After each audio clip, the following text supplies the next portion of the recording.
Are we good? Are we good now? I'm just making sure we're good. You know, I don't want things to be confusing. I know that potentially for people, can they see me? Yeah, you'll be able to see me in a moment. Yeah. Welcome. Hello to anyone that's watching this. I'm not going to be looking at my YouTube stuff throughout this. I just want to review this album from Dimash Qudaibergen as well as IGORЬ KRUTOY. We're going to be listening through this album of Dimash's from 2021. I've learned today that he had 2 albums. I'm wondering if I should have done the second album, but I guess we're doing that one. Maybe we can do the other one next time. I looked through his Spotify and I couldn't see the second album, so it's like what it is, you know? That's what it is. Hang on. Sup, Kaworu Simon? How are you doing? Welcome to the live stream. We're going to be reviewing all of these tracks today. It's going to be a longer live stream, but there's no issues with that. I have got translations for this album, titled again Dimash Qudaibergen and IGORЬ KRUTOY. If you guys have any questions about the music as we go, you're more than welcome to ask. I just want to give it a couple of minutes just in case anybody else wants to say hi. And then from there, we'll just get into it. There was a really positive response to a previous video I did on Dimash, so I figured I'd just see how we go with this one. We'll give it 60 seconds. 60 seconds on the clock. I just get some water so that I don't ruin my voice throughout the live stream, you know. But there will be noise soon, don't worry. There will be noise. I will get there.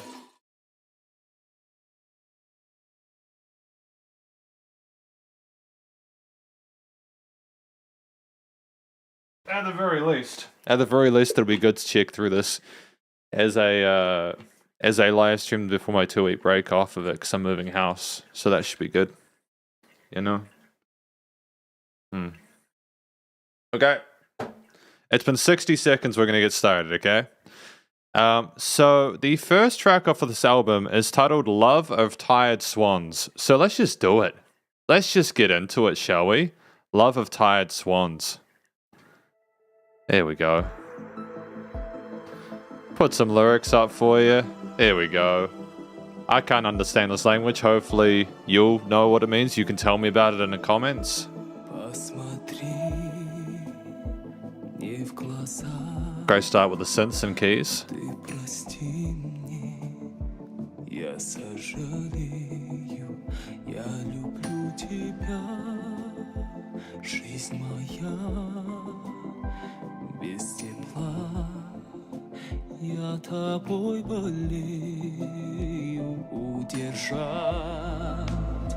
Great bass response.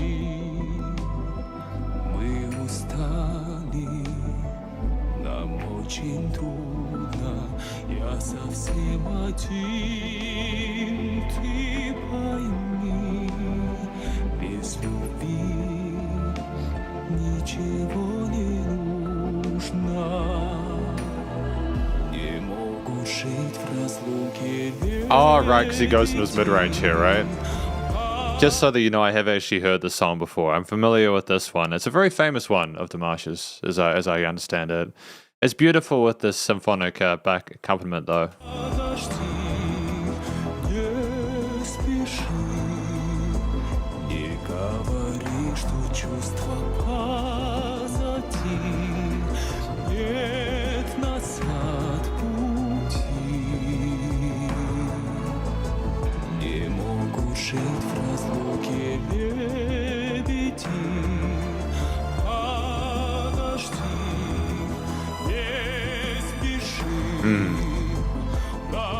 Operatic.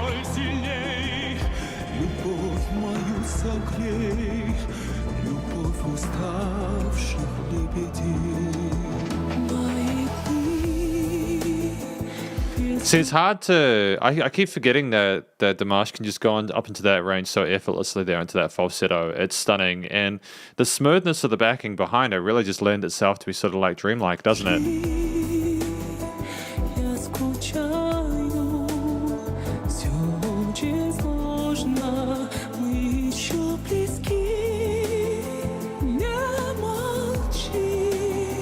Позови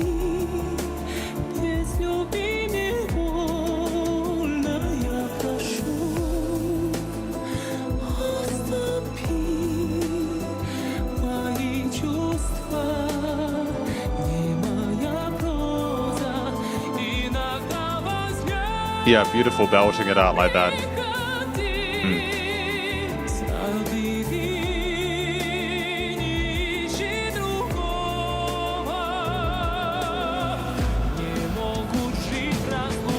Just before I go into it, I'll try not to pause too much, don't worry. But what I'm really enjoying as well is the variety in the percussion. You can hear these different sort of 16th notes on the intricate kind of rhythm grooves and such. And these gradual lifts as Dimash just gets higher and higher in his range. Almost some dubstep, EDM-ish kind of stuff going on.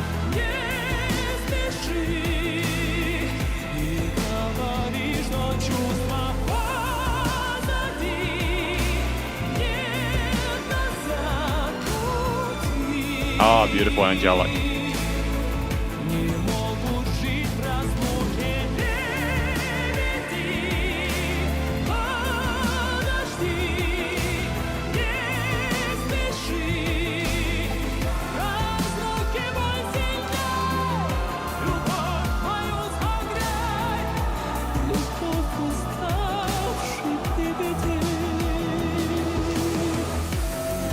Oh yeah. Right into that down there whistle voice, eh?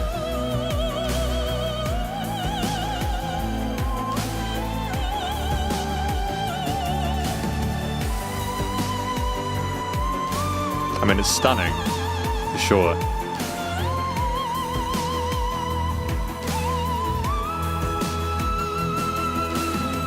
Yeah. It kind of floors you a bit, doesn't it?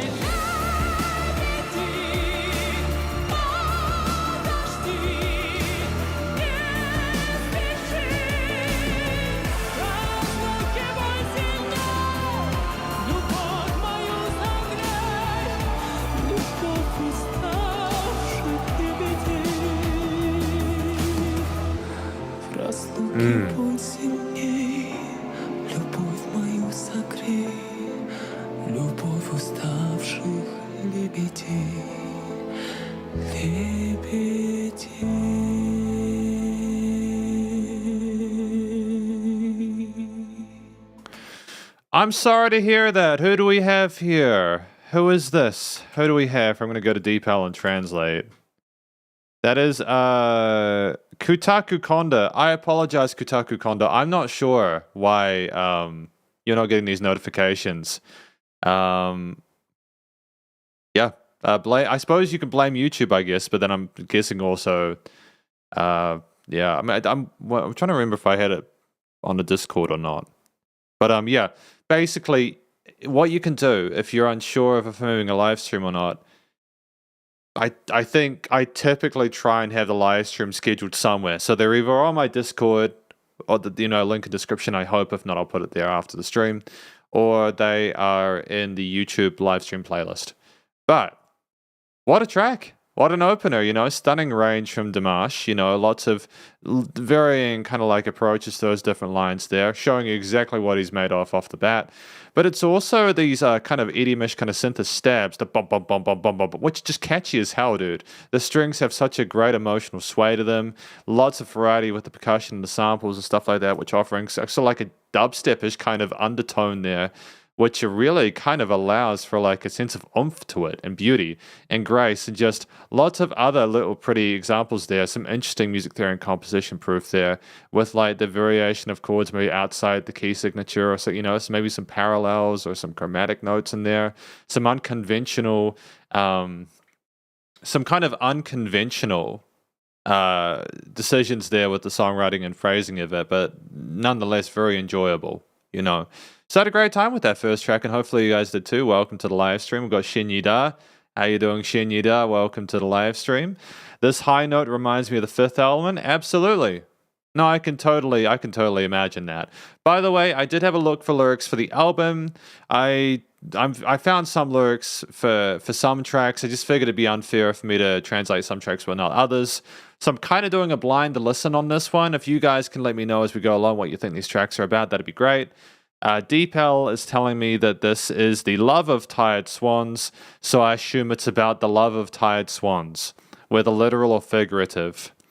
Kaworu Simon says, I personally prefer his live performance in the recording. That's absolutely fair. You know, I agree with that. I have seen Dimash live, not personally, but I've seen videos of him live, and he's tremendous. He's a tremendous vocalist for sure. I think that it is testament to his ability as a musician that he is more interesting live, because you cannot always guarantee the musicians that you enjoy are going to be as good live. I went to an Evanescence concert about a decade ago, you know, maybe like about a half decade after their biggest tracks were released. And if I'm honest, I wasn't really impressed with Amy Lee's vocals. Not that I can judge, because I'm not a great singer, but, you know, sometimes bands aren't as good live. But I think you're absolutely right, Kaworu Simon, that Dimash is definitely in that case. But still a good studio recording. So that was Love of Tired Swans anyways. We're just going to continue bashing forward with Olympico. As I understand it, there are some extra artists as we go along here. So it'd be good to hear them as well, but I'll make sure we have lyrics up. This one does not have lyrics, so I suppose it's just what it is.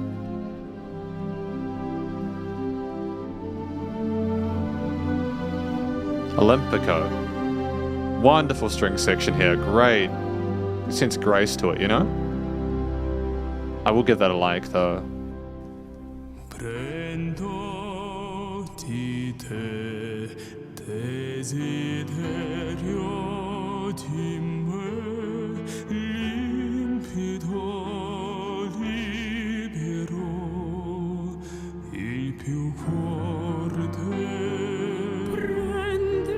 Is this still Dimash?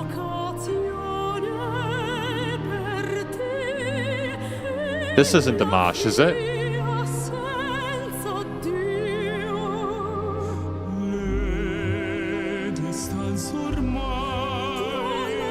This isn't Dimash doing both parts and kind of cool and responding, is it? Is that Dimash doing both? Because I love the way the string section is moving forward with it. It's wonderful, but I would be blown away if he was doing both. It just doesn't mention another singer here. Do you know what I mean?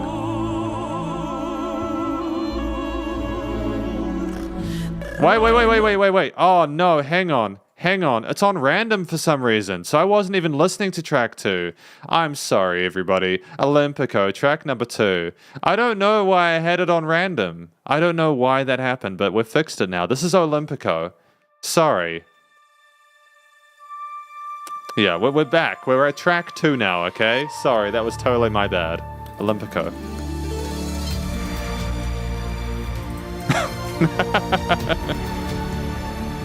Uh-oh.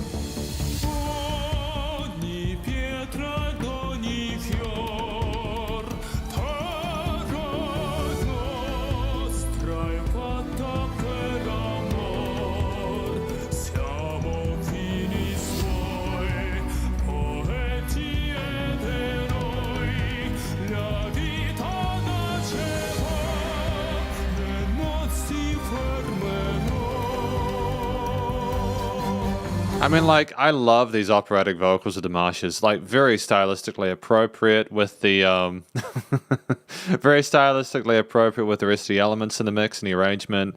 I love that we're infusing these EDM kind of electronic synthetic elements in with the string sections. I think that's a great choice here. It makes it a bit more current for people who might be needing a bit more of that kind of stuff. Great call and response. Pumped, man.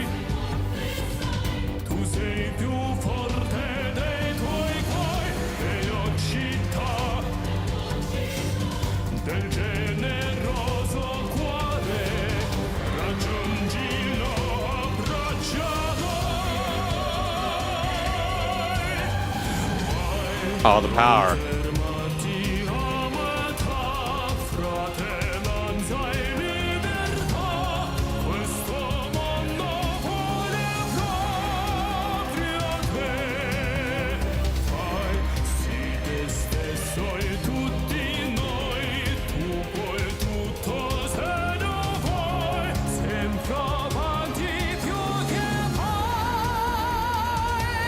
Shout out to the fact that Dimash can handle all these different languages so well. I mean, like, the pronunciation is so fluid and on point. It must be tremendously difficult for people to be able to sing all these different styles and nail it, but we're handling it.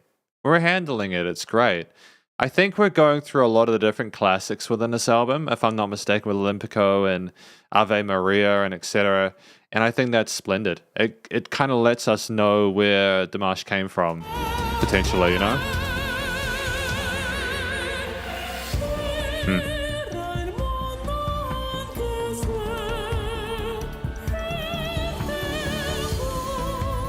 Oh, the jingle jangles on the side of the stereo field are wonderful, man.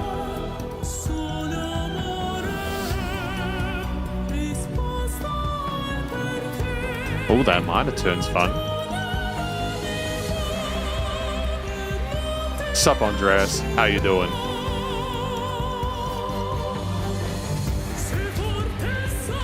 Oh, quarter note groove.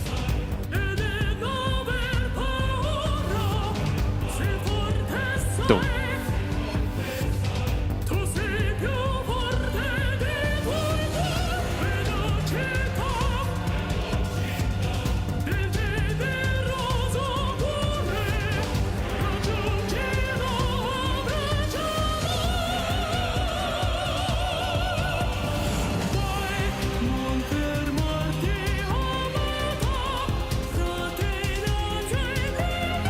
Yep, soaring now.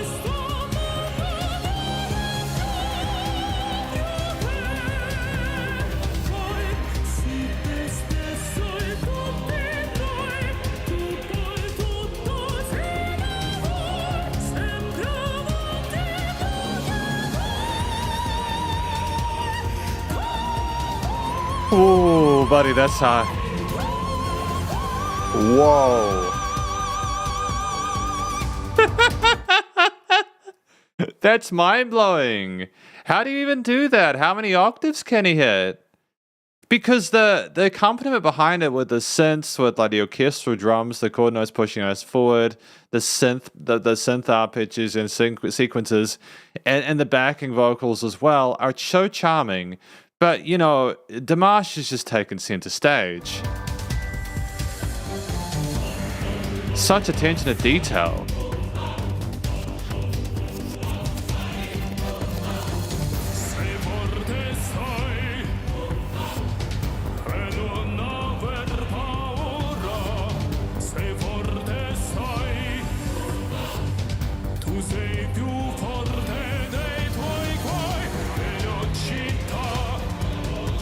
Great call and response again.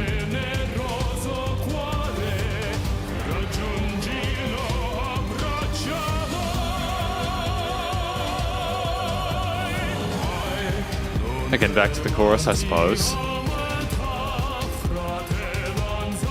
It's really built up, hasn't it?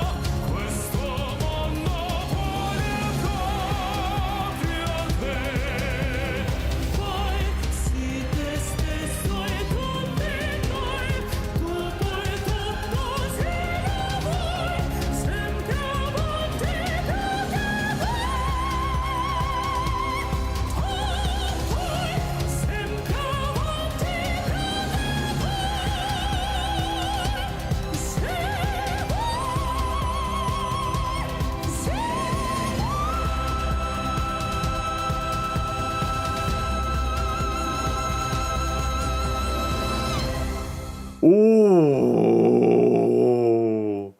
Ooh, man, that was wild. Wow, what a performer, dude. Olympico. That's an absolute banger, man. It's just, you think that we're hitting that high note and then we just go beyond it. There is no chill. Absolutely no chill. And again, just that, what does the motif sound like? It's poignant. There's a sense of sophistication to it, but there's clearly a sense of urgency to it as well. And Dimash just soars over top of it with those higher notes, commands the low range, and just the way that everything else swims around it and provides. The music is so lovingly textured and built up that it almost, you can kind of imagine how it would be sung and staged live. It sounds like a stage show. Even though I know that some people prefer his live performance, it still sounds like it could be a live performance. You can. Kaworu Simon says, can even vibrato the last note. Like, that is stunning. I don't know how Dimash does that. To be fair, I don't think many people understand how Dimash does. It's just some of the best vocal technique on the planet right now, bar none. And it's a pleasure to be able to listen through this all in one sitting, to really get spoiled with what we've got on display with this very talented musician. But I think shout out as well to IGORЬ KRUTOY. I think Igor is potentially the composer, the arranger of all the rest of the elements within this album. I think the backing accompaniment parts, if I'm not mistaken. And I think it's very, very, very important to kind of mention that, you know? So yeah, Olympico. But that was track 2. We got Ave Maria next, now that I've taken it off of shuffle mode. What a banger, dude. 2 for 2 so far. What have we got next? I'm genuinely curious and I'm very excited. Such dynamic range as well. It's so quiet at the start. It's amazing.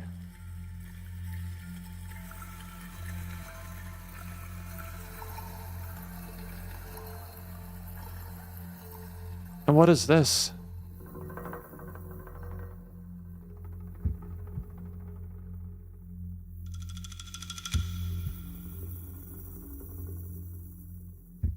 Little shakers. Some splashy bits. There's such suspense.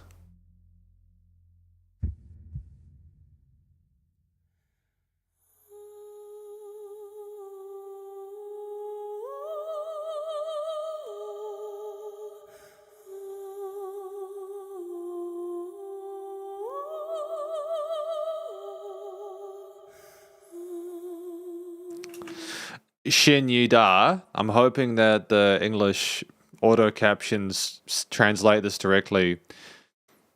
I think he's an opera singer. He's a very good singer. The style is opera, and because of that, sometimes the words don't necessarily come through clearly. But that's part of the technique, and that's part of the beauty of it. Is a lot of it is about the passion and ability as much as it is about the story.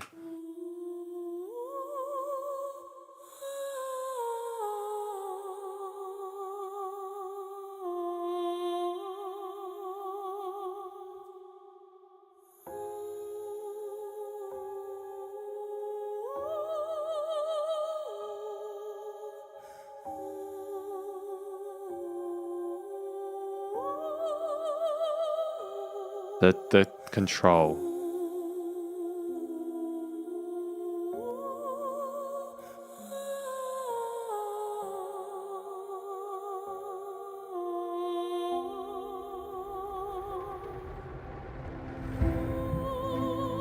And I'm gonna try not to interrupt it too much, I swear, but it's just, are you guys listening to this through headphones? Because if you're not, please do. Go find some headphones. Listen to it. The sound of things going from right to left. The studio production, the quality, the attention to detail is so stunning within this. It's such a totally well done album so far.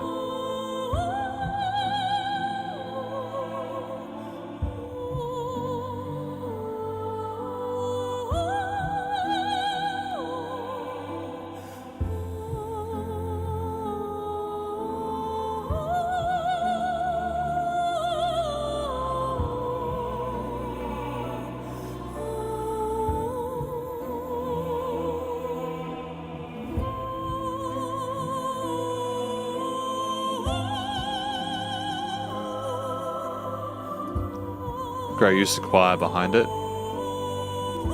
with a harp as well.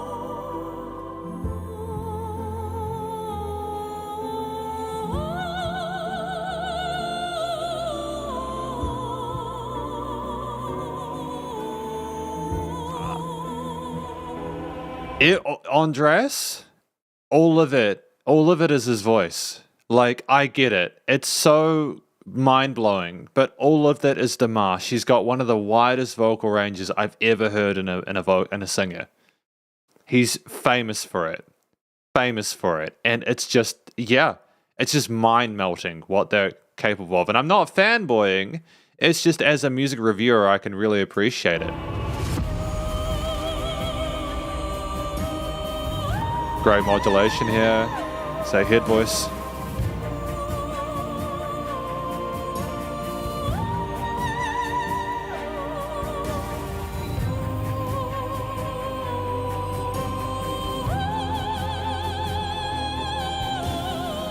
Yeah. Very special. And the whole drum kit now.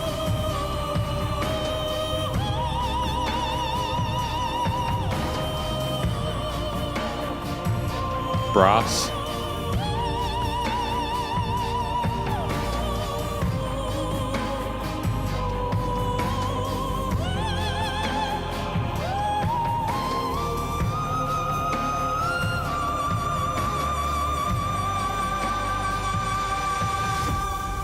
Like, how though? How do you do that?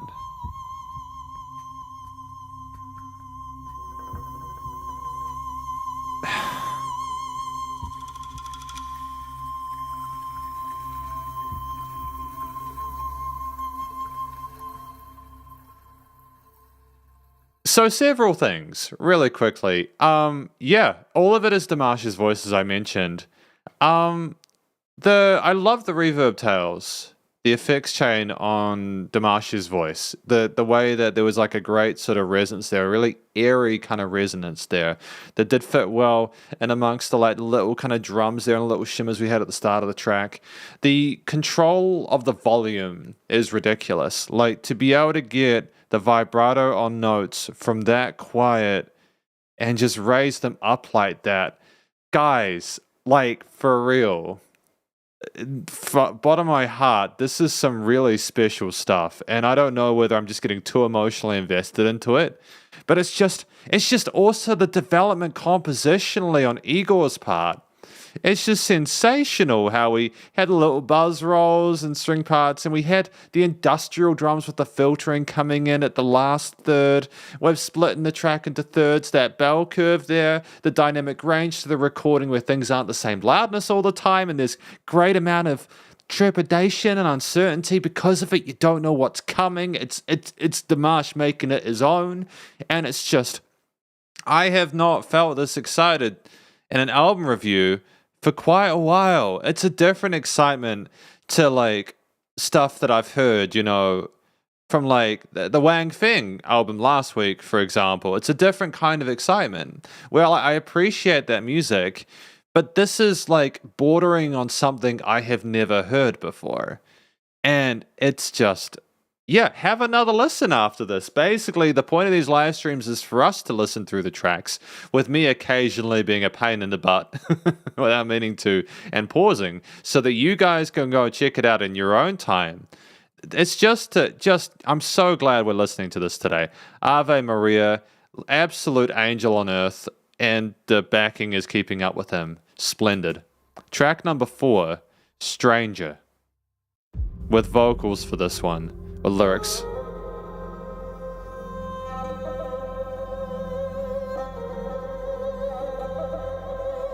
Where are we going with this?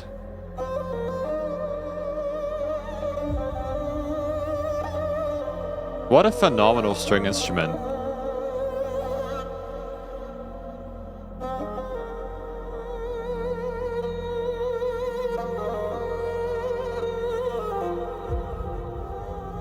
And it's not just the fact that it's being played and has a fascinating kind of like difference between the low and high notes, how it kind of harmonizes into the highs there, but it's also how the notes kind of go between the parts of the stereo field and flitter around the place, man.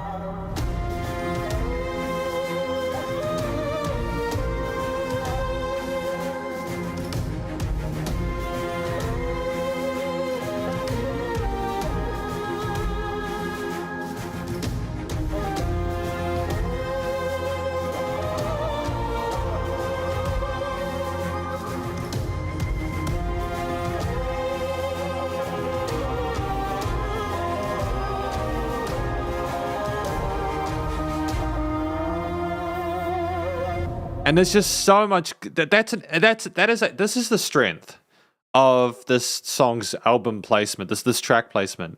If you're listening to this album chronologically, you are already so in many situations, you're probably satisfied enough with Dimash's vocals that you're willing to allow for a minute with an equally engaging, in my opinion, backing with the triplet kind of grooves on the percussion, that kind of string lead there with the fun, kind of really fascinating tone there, those kind of, oh man.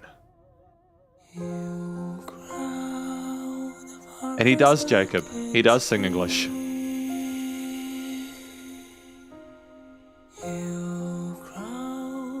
Enjoy your flight, Blue Dinner Box. Stranger in a stranger's land. New chance to know who I am if I have the strength to begin again. The power, dude. Sup, Yin Liu, welcome to the live stream.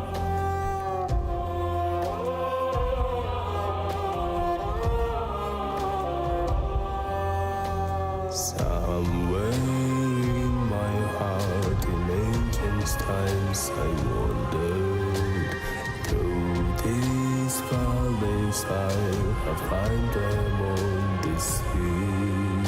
Isn't his, like, bass tone just so dreamy? Like, for real, did you expect him to go down there? Because I didn't. And his English is really good. It's really good. You know, somewhere in my heart in ancient times I wandered through these valleys, I have climbed among these hills.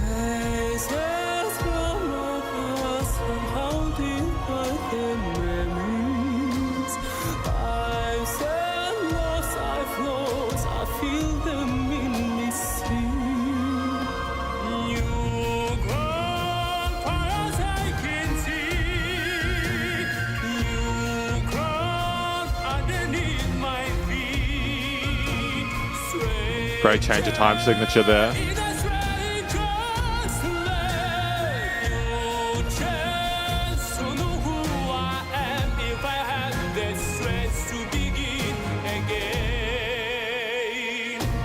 Yeah, nailed it.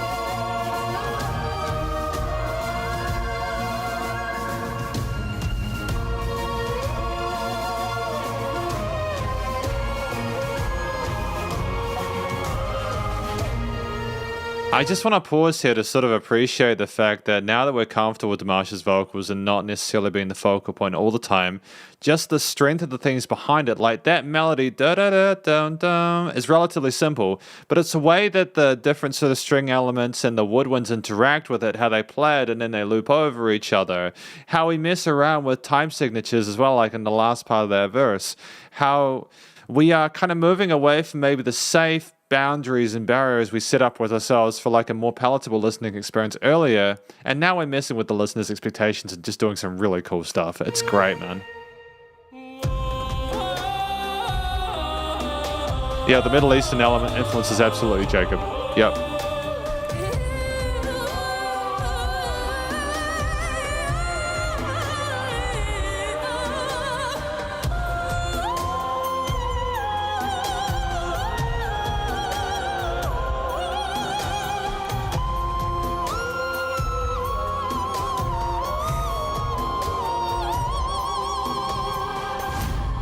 I feel like being able to hear Dimash's high range is a hit listening test. Like, can you even hear his highest notes? New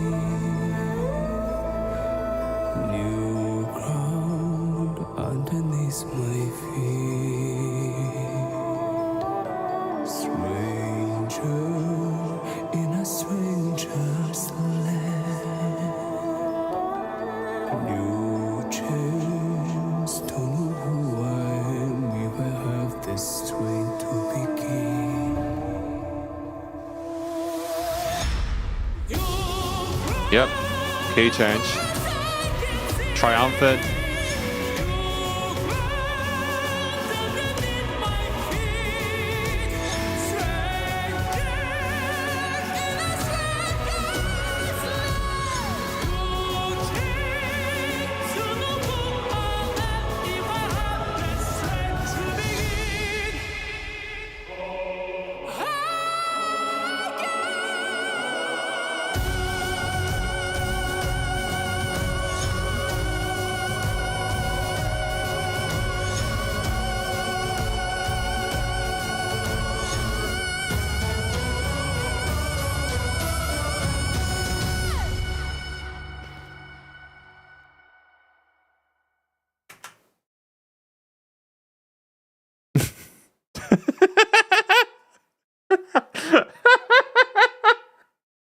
I have not been so enamored with an album in such a long time. Every track sounds like a movie soundtrack.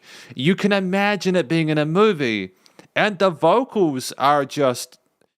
I know that it's good to have like quote unquote imperfection so that vocals are more real, but the problem with Dimash is that he's so good that I think it would be more difficult for him to make a mistake than it would be that he would make a mistake. And that's not, again, that's not me simping for him. It's just because of how well he sings. And it's just, as well, the theme behind it, again, it's not just Dimash on vocals. The key changes there, the variations in the time signatures, that wonderful shift from like the trepidation in that first half of the track of the story. Because that story, since it's in English, it's like new ground as far as I can see, new ground underneath my feet, stranger in a stranger's land, new chance to know who I am. So it's someone going into a new place, trying to figure out who they are to overcome the challenge. You know, it's a new chance to know who I am if I have the strength to begin. If I have the strength to begin again. So it could be someone simply going into a new part of their life and wondering if they can make it again. And as someone who speaks English, as probably their only language that they're somewhat good at, I'm so happy that I get to hear him speak English or sing English, because it's just, again, it's another example of how great he is. But also I get to hear him tell a story and I get the full experience. You know? Jacob Good says, that last part went silent. Is it my ear listening test? Well, to be fair, it's just amazing. It's amazing. Now you're all good, man. I think your hearing's fine. Yin Liu says his voice is so powerful. Absolutely, without a doubt. Like that last belt, that last note that he sang, hanging for like 8 bars or something, was just diabolically, just criminally good. And I think that is where his strength is. I like the synthy EDM-ish stuff, but he can also handle the more sort of like folkish kind of elements, the sort of Celtic flutes and all that, the strings, etc. He can basically handle whatever people throw at him, and I'm keen to hear more. So going to continue with track number 5, Love is Like a Dream. Let's go.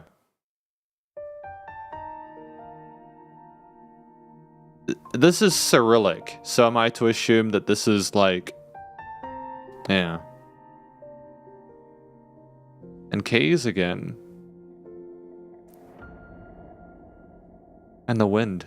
Like the Foley sounds, dude. Come on. Я в глаза твои, как в зеркало смотрюсь. Отражение потерять свое боюсь. Не хочу, чтоб я лишь гостем был в сумраке ночей и судьбе твоей. Я люблю тебя, как любят жизни раз. The vocal quality, the audio engineering on the vocals is stunning. This could easily be an ASMR. No, for real. I think that if Dimash was to offer an ASMR service, he'd become even more wealthy than he probably already is. For real. But... Словно солнце в мире не было до нас. От забот и мелких ссор я тебя увел, и ключи от счастья для тебя нашел, для тебя нашел. I've noticed that we like going to like a kind of a uncertain minor chord before we resolve to a gentle major, and then there's like a shift into a new section. I'm starting to see that pattern with Dimash's stuff. It's good. It kind of indicates to the listener, hey, I'm not really sure about this part, but don't worry, things won't be sad forever. And I think that's a great little harmonic signal to send to people who don't want a super depressing experience. Любовь, похожая на сон, сердец хрустальных перезвон. Твое волшебное люблю. Я тихим эхом повторю, любовь похожая на сон. Oh, the piano accompaniment though is so dreamy. Счастливым сделала мой дом, но вопреки законам сна, пускай не кончится она. It's great just at the piano alone, the solo instrument. Not overplaying. And the bell tree. Я прощаю одиночество и грусть. Ты сказала в них, я больше не вернусь. Так бывает только в сладком сне, но любовь у нас наяву сейчас. Не в глазах твоих bring it up. себя не потерять. По разлуке нам любовь не разменять. Can you hear that? He's got that kind of like that chord note delay or something behind it, and it just sounds like rain coming down from the heavens. Мысли моей ценой и своей мечтой заслужил я это счастье быть с тобой, быть всегда с тобой. Любовь похожая на сон. Really getting into it now. Сердец хрустальных перезвон. Твое волшебное люблю. Я тихим эхом повторю, любовь похожая на сон. Oh, mesmerizing, dude. Счастливым сделала мой дом, но вопреки законам сна, пускай не кончится.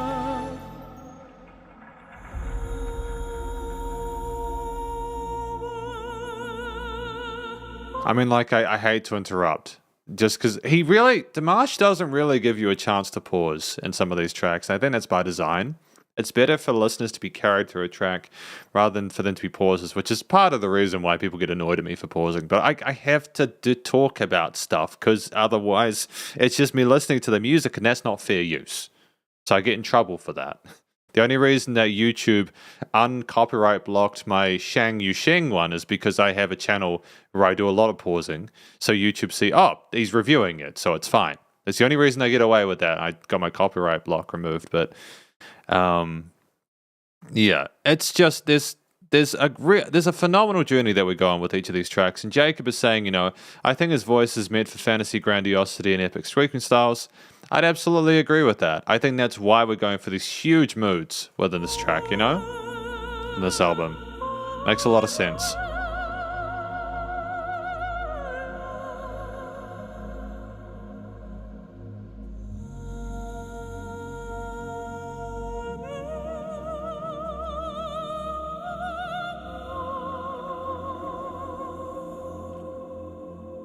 I mean, it's so atmospheric, and it's...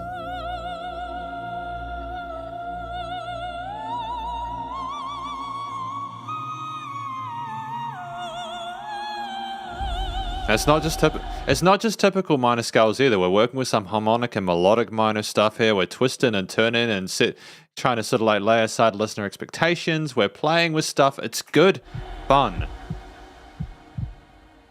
Heartbeat.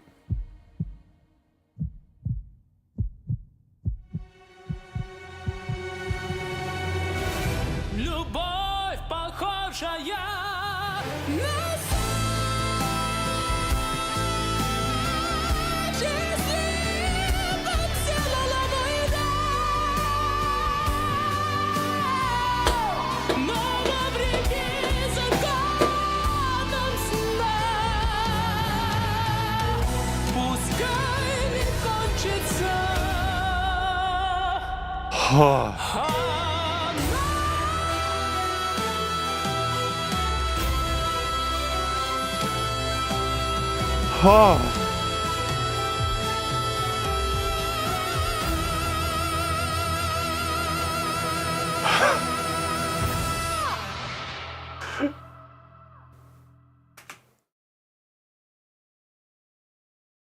I'm actually crying. That was one of the most beautiful fucking things I've heard in such a long time, man. I haven't had a moment like that since I heard River by Zhang Yuxing. Like, wow.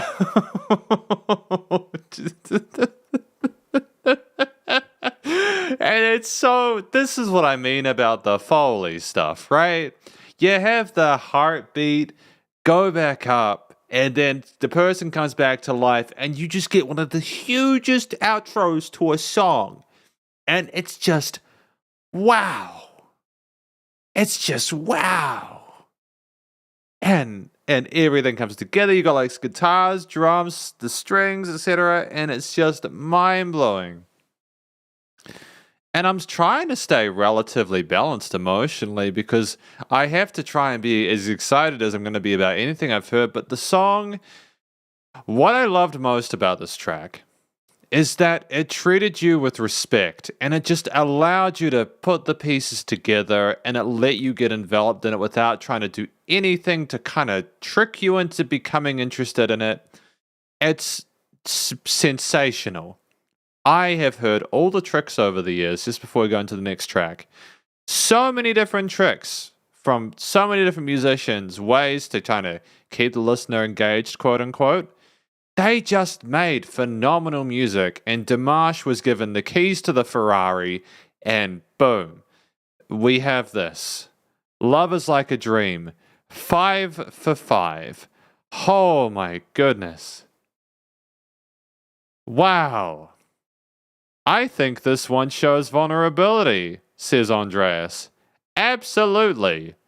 Even though it's probably one of the strongest vocal performances I've heard in my life. There was vulnerability there. If nothing else, that's why you need to have dynamic range in your music. So you have the quiet parts, the smaller parts, and the big ones. Anyways, track number 6. I'm going to compose myself. Mademoiselle Hyde. We have lyrics for this too.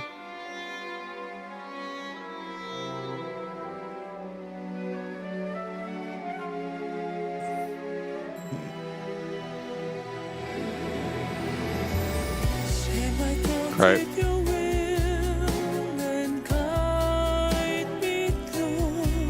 Nice parallel major shift.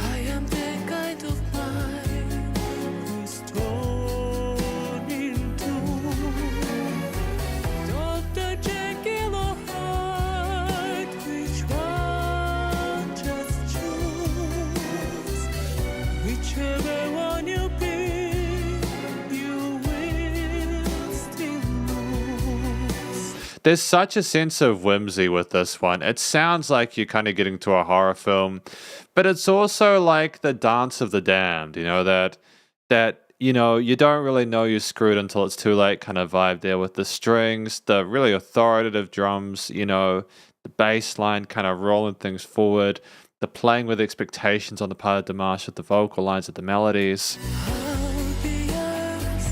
Guitars coming in now.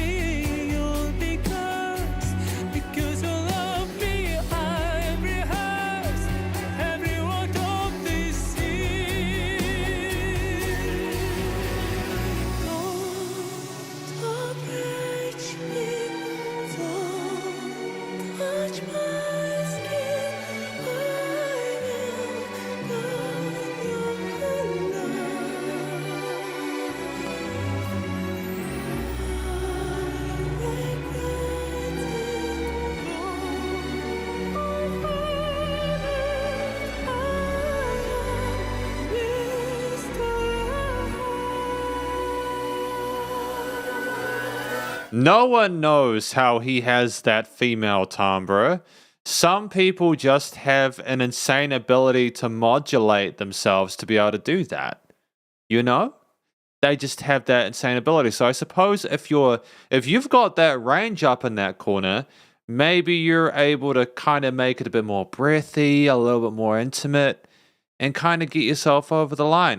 That's my best guess at it. But just the storytelling is so intense. Don't approach me. Don't touch my skin. I will burn you alive. I regret it, though I hate it. I am Mr. Hyde. I mean, damn, dude, the storytelling as well. It's so vivid. And the choirs now, dude. Like, come on.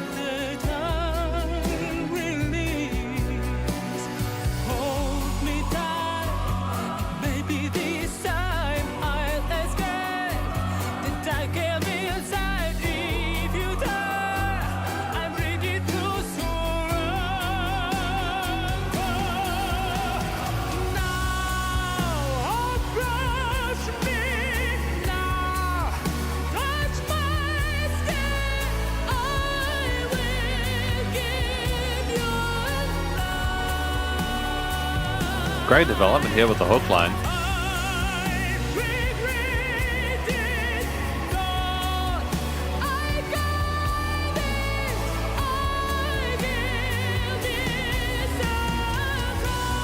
Are we gonna key change here? Yep, holding that note. What I love as well is the backing vocals, the choir behind him kind of mirroring some of the melodical harmonic lifts that he has both within Dimash and the accompaniment. It's just so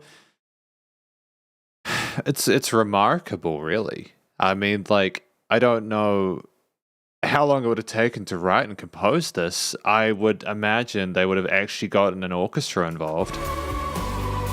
It just sounds like such a believable performance, you know?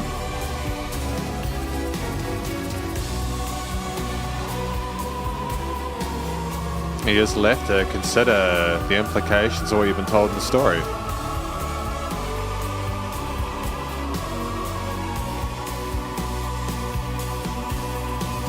Boom.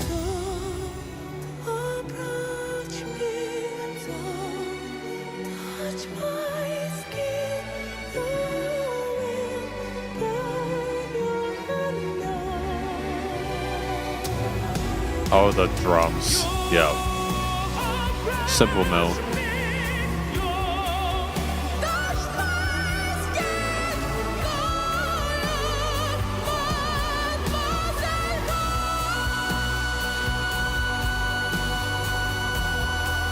Got goosebumps, dude. Yeah, this is doing all sorts of weird stuff to my body that I can talk about, don't worry, nothing weird. I got goosebumps. You know when you get the little bumps on your skin? I got goosebumps from that ending part. It's the implication of knowing that you touched him, so you've become Mademoiselle Hyde.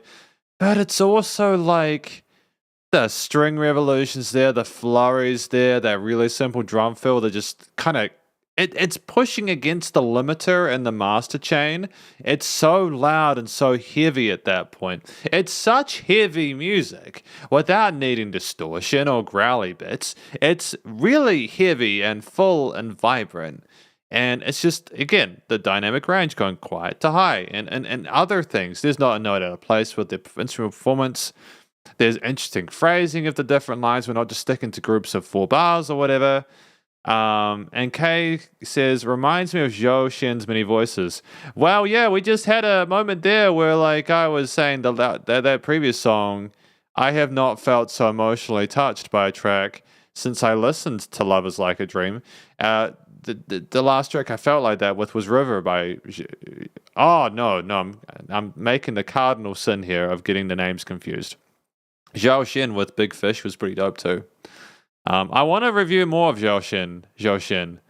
when I get the chance. Actually, I've been meaning to do that. I might do. I've been wanting to go through his discography at some point.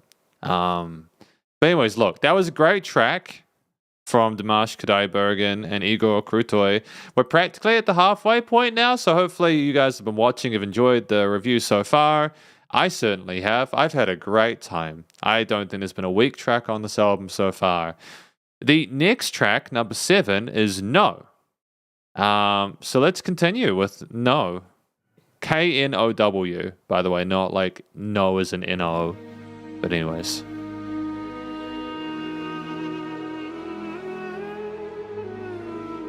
Ooh.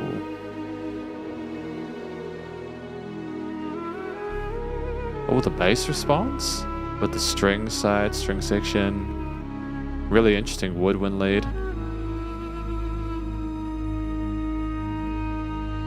We got patterns showing with the composition.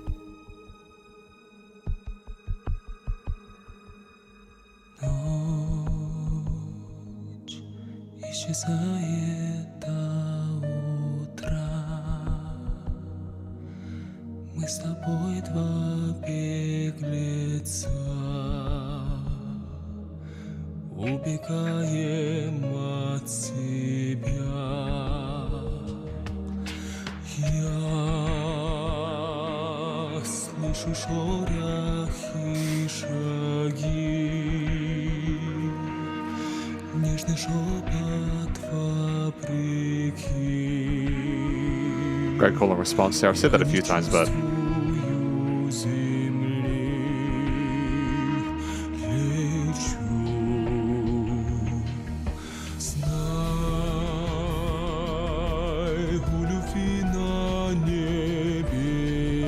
yeah, I was expecting that 7th resolution there.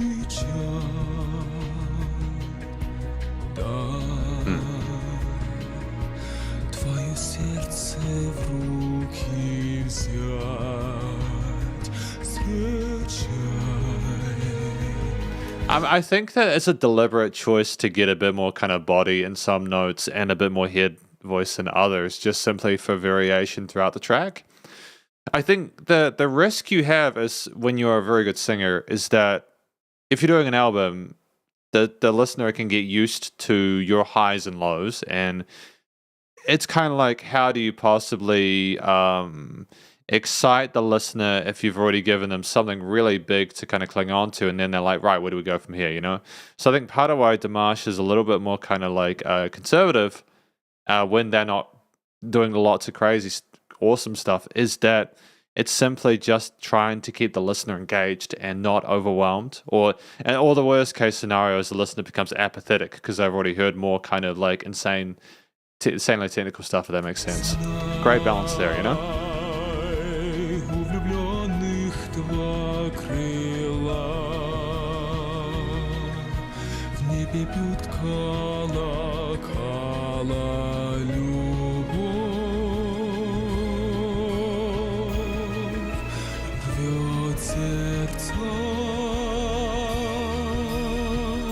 Great call.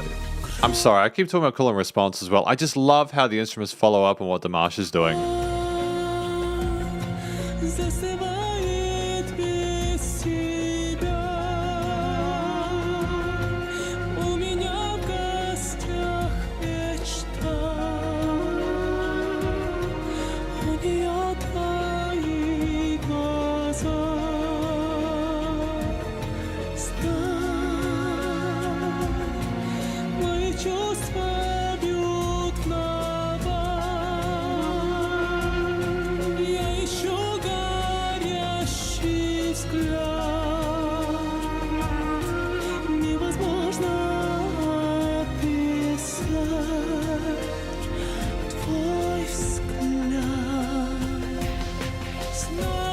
Okay.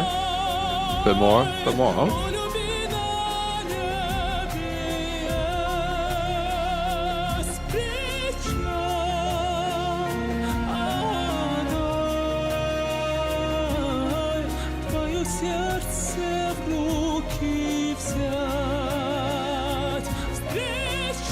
Okay, alright, we're gonna do differently here.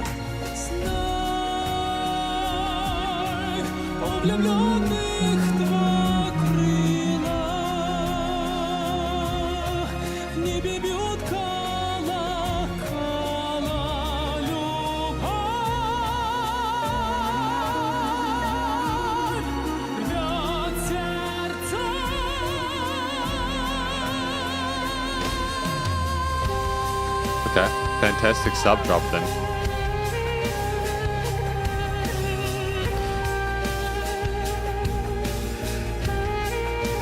It's nice to have this really fascinating woodwind lead mirror what Dimash is doing with the vocal melodies in that previous section.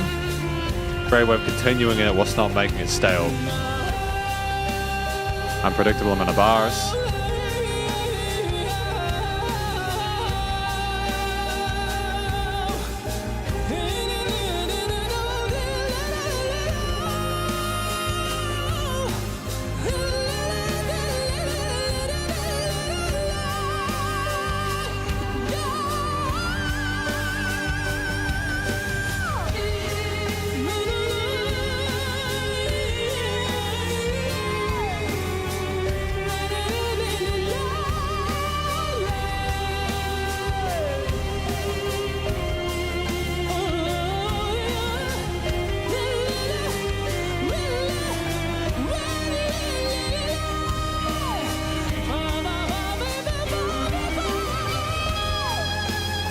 I suppose we're just kind of like riffing on the theme at this point. Got an established motif. Head voice and now whistle voice.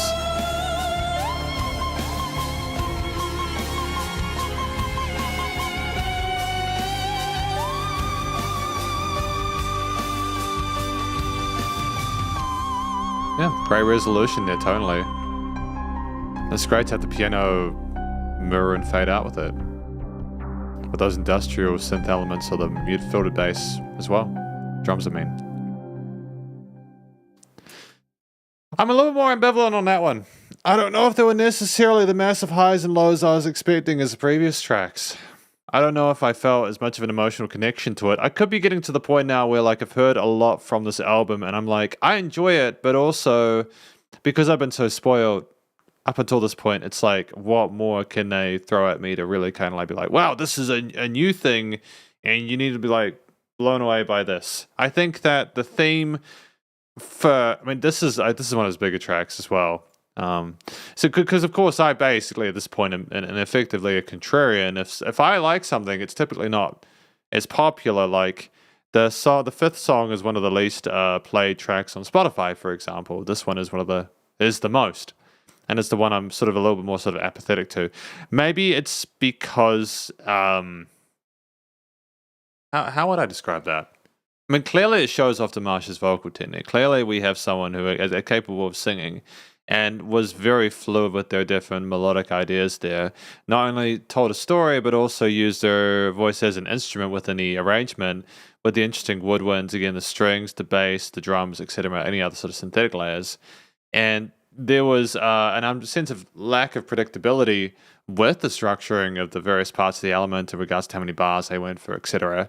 It wasn't that the track was uninteresting. It's just I think I've been so spoiled by what the tracks that we've had so far that this is a good track, obviously, and I think the other ones I just prefer them, and I think it's yeah.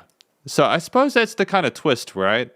Is that you go through an album and when you're already someone who's shown, like in the very first track, what was it? You know, Love of Tired Swans. We just smashed it out of the park immediately. It's an interesting situation to have. So just to be clear, I did like the track. I just don't think I loved it. Maybe I needed to understand the story natively to be able to be like, yeah, no, absolutely, this is exactly what this track is about. I can understand innately why that is the way it is. But we got the next track here, anyways. Where Love Lives, track number 8.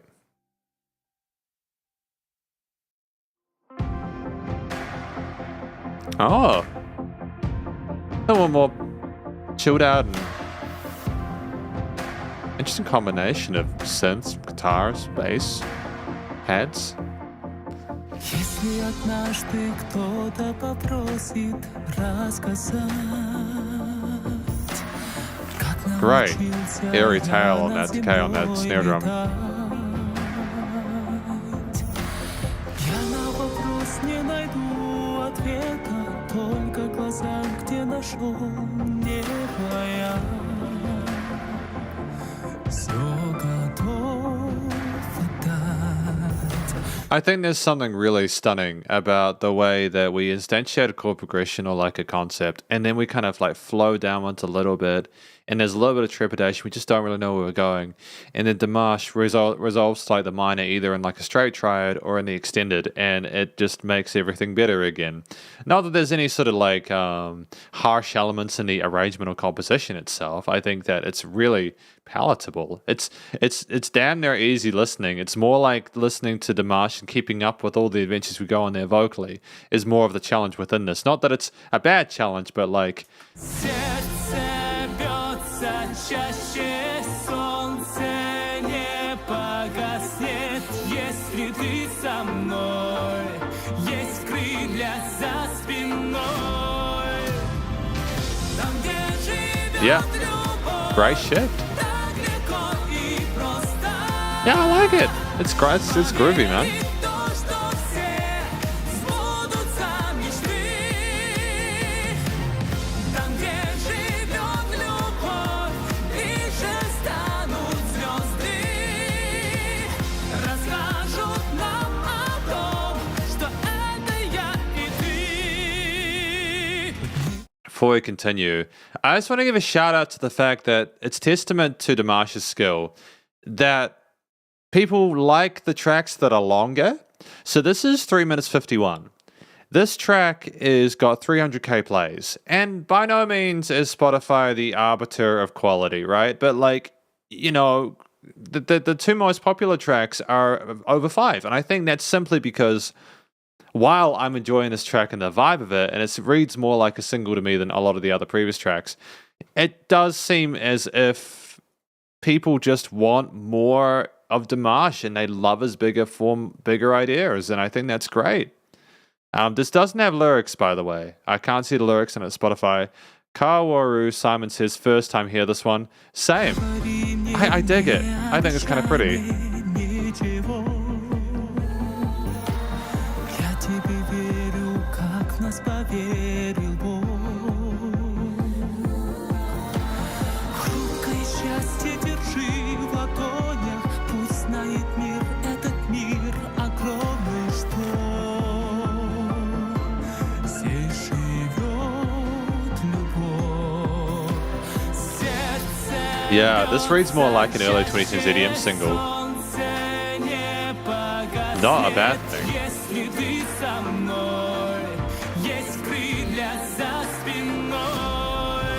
Are there lady backing vocals there? It does sound like there's some like lady backing vocalists. I could be wrong, and if I am, then like I'll own that. It could just be Dimash in that higher range, kind of getting a little bit of that kind of swag on. But basically, it's still pretty. I like it's such a common thing to take the drums out before the next drop, but it works. That's why it's common. Там, где живет любовь, Driving forward, так легко и просто. perky strings, arpeggiating on top. Поверить в то, что все сбудутся мечты. Там, где живет любовь, ближе станут звезды. Расскажут нам о том, что это я и ты.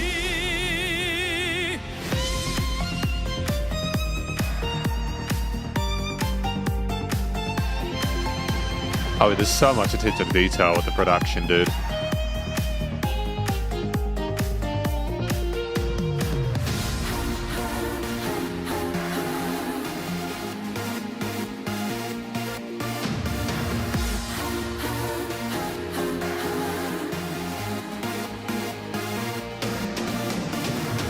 Там, где Yeah, keep bringing it forward.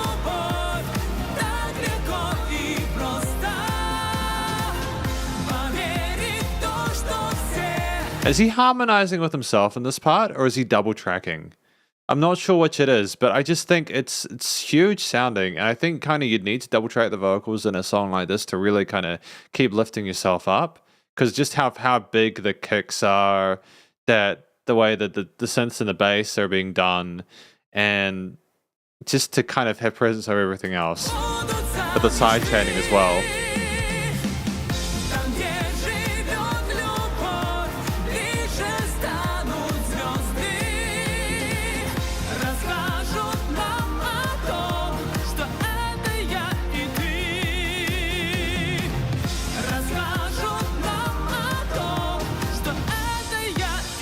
Yep, charming. Wonderful way to end it. Yep, no complaints about that at all. I personally have like a penchant, a love for like electronic dance music. I enjoy a lot of it, not all of it, but a lot of it. So perhaps there's a sort of sense of bias for me, which is really fun. Like, honestly, like, we don't review a lot, if any, electronic music on this channel. We don't. A lot of it is ballad based, or it's like stuff from like, you know, it's like rock or whatever. But I love my electronic music. So for me, listening to this, I love a lot of the synthy EDM elements that we've had throughout this. I like the fact that there's that groove, that energy, that digital kind of charm to it, a bit of quirkiness there. It's also a little bit cheesy, if I'm not gonna lie. The dun dun dun dun dun dun dun dun dun dun dun. You know, it's got that kind of fun perkiness and like a lust for life. Where love lives, I suppose, is what the name is, and that is obviously very, very kind of you know, it's very upbeat and kind of like positive for the future, etc. You get the feeling from the theme, but yeah, I just wanted to give a shout out. I still think his singles are dope. And the reason I say this is a single is because typically singles are between a 2 to 4 minute mark. Although I'm also assuming that the 1 to 2.5 mil plays may have been more heavily marketed, considering that Kaoru Simon has not heard this one before. So I guess I need to just kind of like take a seat. But anyways, I'm already sitting down. So let's just check out number 9 then. I Miss You. This has vocals or lyrics. Great guitar off the bat. Huge amount of space to it. Lots of sparkles. На закатном берегу место нашей встречи, а над берегом кружит стая птиц, словно впервые. Pro filtering on the drums for this one as well. Я стою сейчас здесь на берегу, но знать не могу, где же ты, с кем же ты? Я скучаю по тебе. The power behind that kick though, right?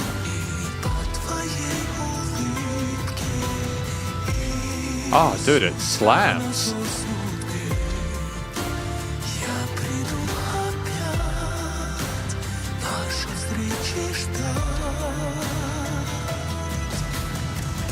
I mean, like, it just kind of kicks you in the teeth a little bit, doesn't it? With the power behind that. It's wonderful.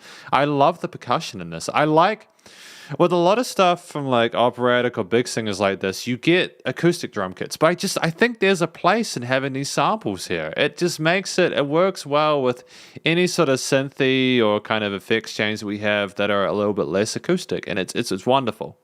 Good choices, man.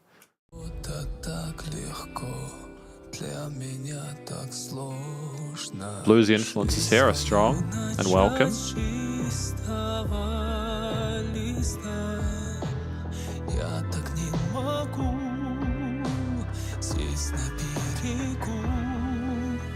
Boom.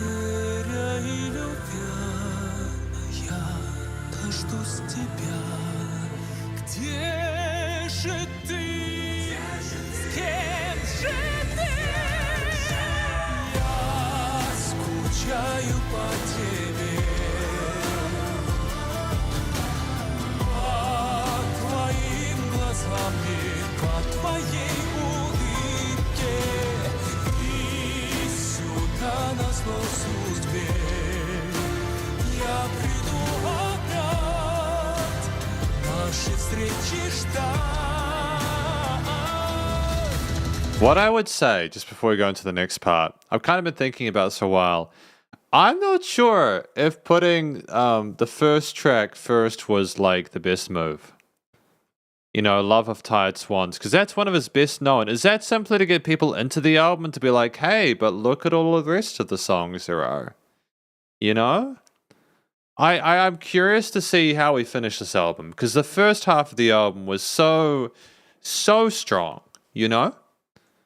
it'll be cool to hear where we go from here. I hope that all 13 of these tracks that we have here are just as strong as each other. Key change. Makes sense.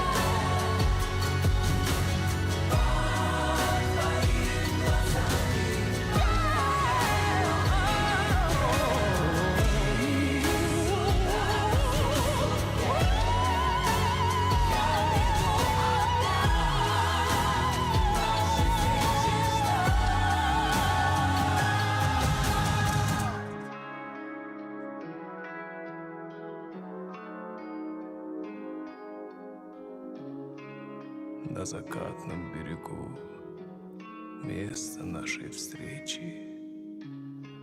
На закатном берегу я скучаю. I mean, like, sorry, I didn't mean to interrupt him. I can't understand the language, so I'll let that part play out. На закатном берегу я скучаю по тебе. Yeah. Okay. Cool. I don't know how I feel about that one. I think maybe I did not feel a sense of emotional connection to this one. I Miss You. Did it sound like I missed someone? Yeah, I suppose so. I mean, like, there's the clear, almost on the nose, bluesy insinuations there with the guitar parts at the start. The outro part does kind of sound like he misses the person as well. So you can kind of get that from the guitarist. Do I think we necessarily needed to have that massive part at the end? Could it have been a better song if we'd simply allowed things to be a bit more low-key at that last part? Because I know that it's really awesome when we do the massive vocal rises and the little flurries and everything like that, but I'm not sure if this needed it. I'm not really sure if we needed to have that last outro chorus with that lift up. I don't know whether that was us thinking, right, I know that we could have gotten away with a lot more low-key track, but we know that people are going to expect Dimash to sing like this, so let's do it for the sake of that. Do you know what I mean? I'm just trying to sort of like figure out the methodology, the thought process behind this track. I think it's still well written. There's a lot of care and love taken into it. I kind of miss having some of the more interesting, unusual sounding lead instruments that we had in previous tracks. And I kind of miss the big stories, but then that's also partly because I don't speak the language. Like, the reason I like the Mademoiselle Hyde, I suppose, and Stranger was because I could I can literally have the full picture of it. But nonetheless, I can understand why people appreciate this track. I can understand that. I don't know if I loved it, but I did like it. So I suppose that's the kind of focus I should put on the heart button. Is that if I do love it, it should get a heart, right? But anyways, let's just continue. Passione. Track number 10. On the home straight now. We're making good time. I expected this to be a longer review, but I suppose not. Maybe I can get a review done in 2 hours, but that's a longer length.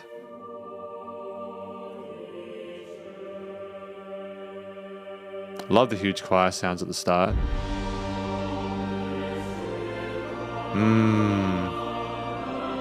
Great use of organ.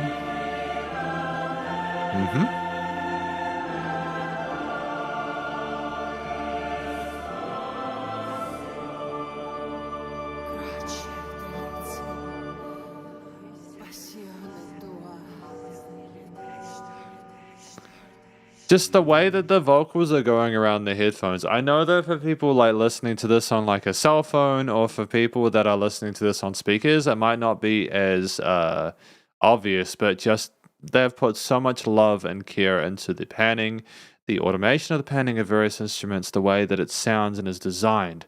It's some of the best studio production I think I've heard ever. Tradimenti fedeltà, quasi negherai in un mare di bugie. Poi arriverai dove il cuor ti porterà, e per te sarà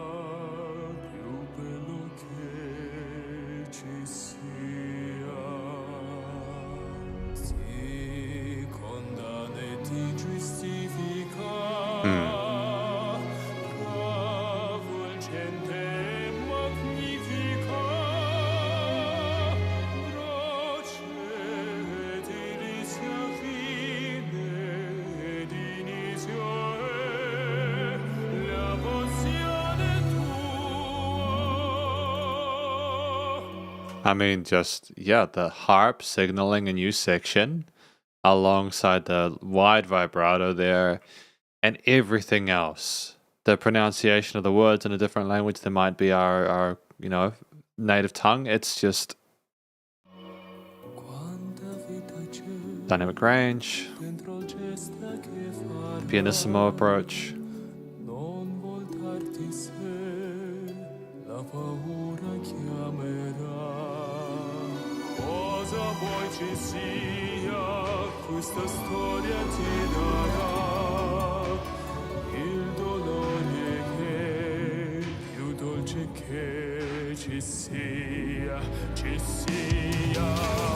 And the drums.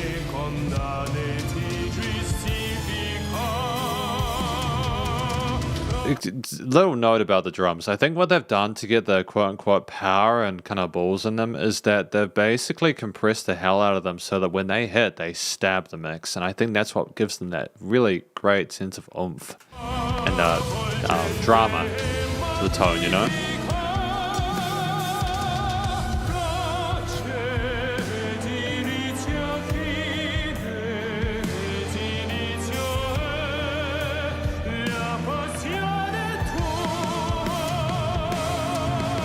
Boom.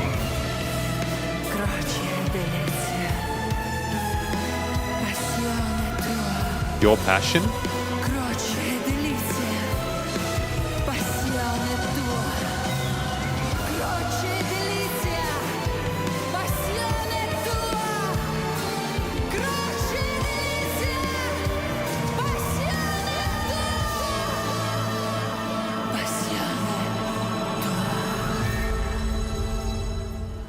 What are they saying here? Does anyone in the chat speak Italian or can understand what they're saying there? I would like to know. If it's not PG, then maybe don't tell me, but I would like to know what that means.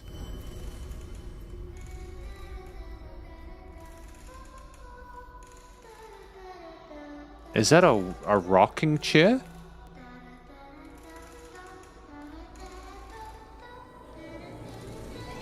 Sounds like a horror film, dude.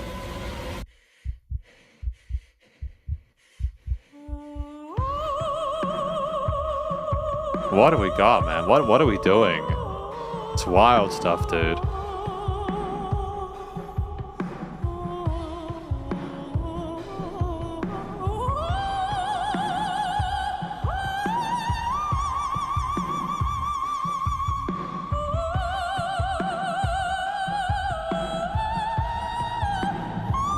Trepidation, dude.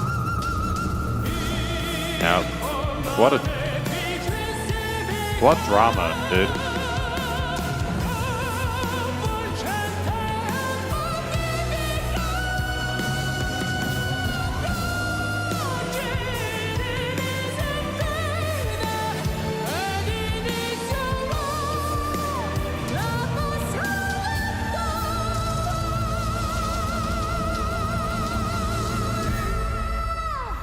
Yeah, nailed it. And bringing it down.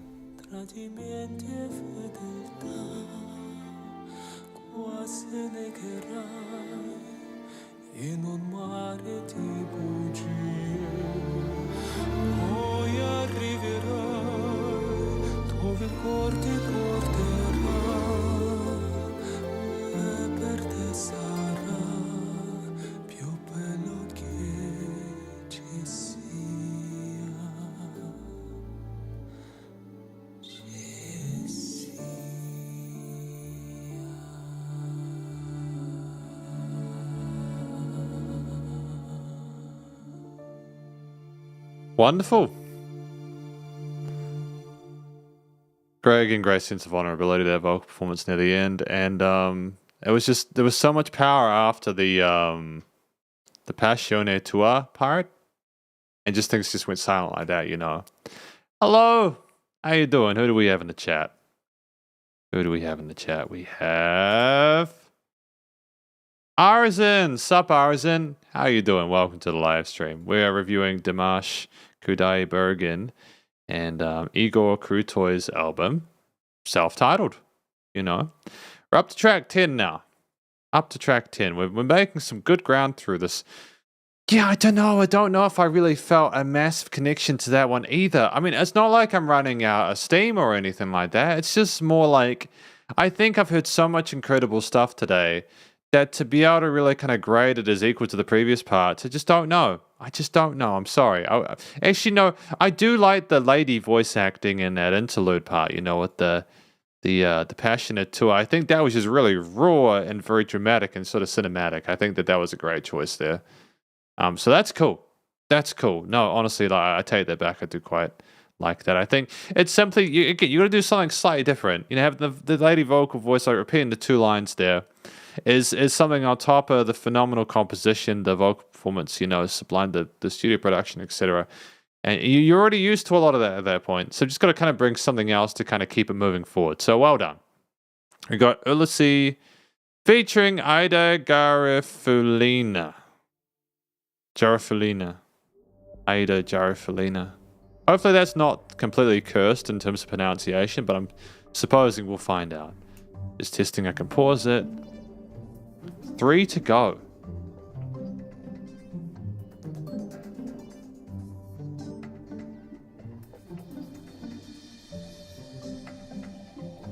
String plucks.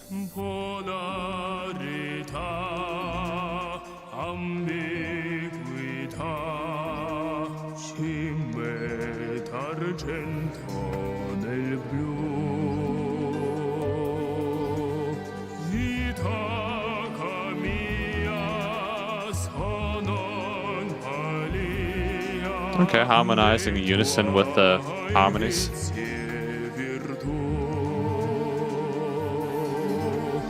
That's cool. That's well done. I'm handling it well. It's a good vibe. Yeah. Nope, no real complaints on mine. I think that there's great unison between the vocals and the harmonies going on there. And it's just very kind of mysterious at the start with those synthetic elements. You don't really know where you're going. I like the mystery.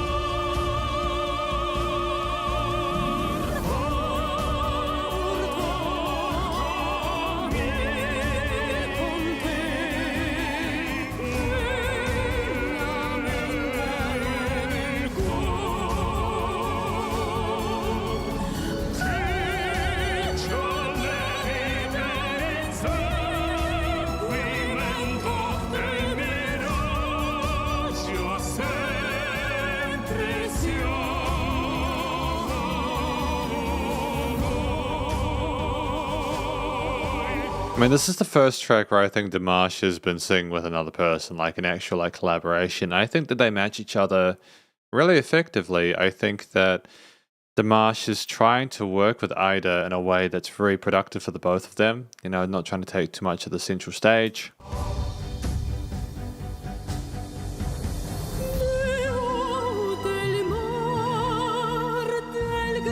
Wonderful.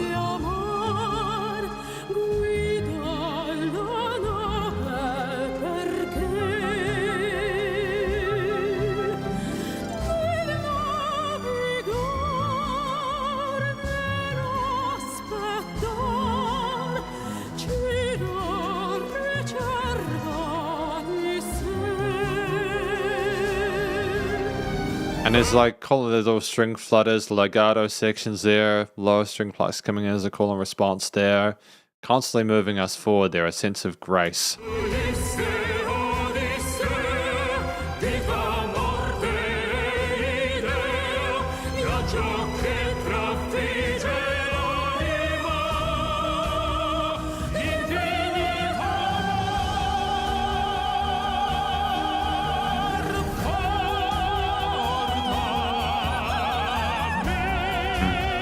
It's great for Dimash to be low as well at this point, once Ida's up high.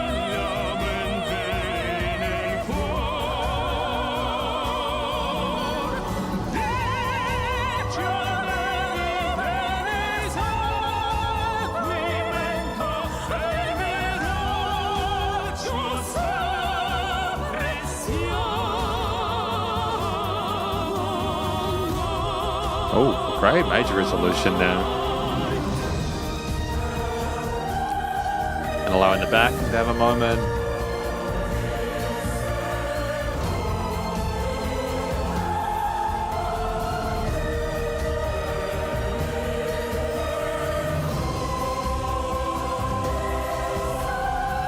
Like a very simple bass line.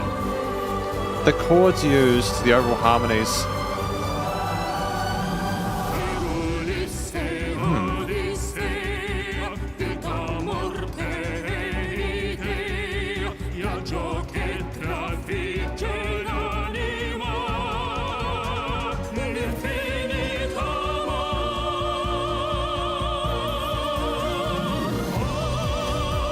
Yep, and of course bring the chord note kicks in just for a bit more of a dance kind of vibe.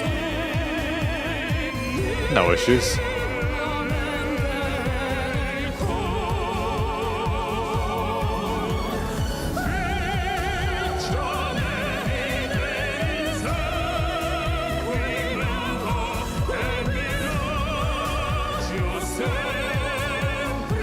There we go. Good job. Bring it in. Bring it in.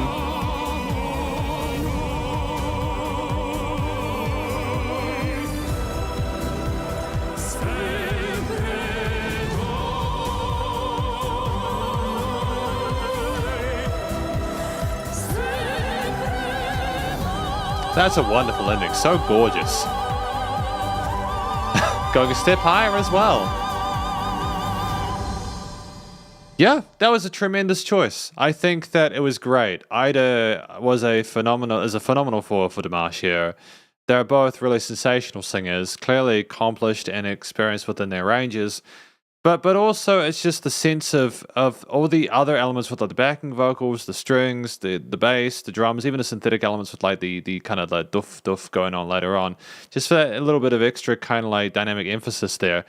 It's very well considered. Very well considered. I don't really have any complaints about that one. The vast majority of the tracks here are splendid, and it's not even. I think there's very little point in trying to rate an album from like a subjective viewpoint, because subjectivity renders a review completely pointless, because you can't. I need to be able to prove that what I'm saying is actually relevant, because otherwise, what's the point, right? Because you could be like, well, actually, no, I don't like that.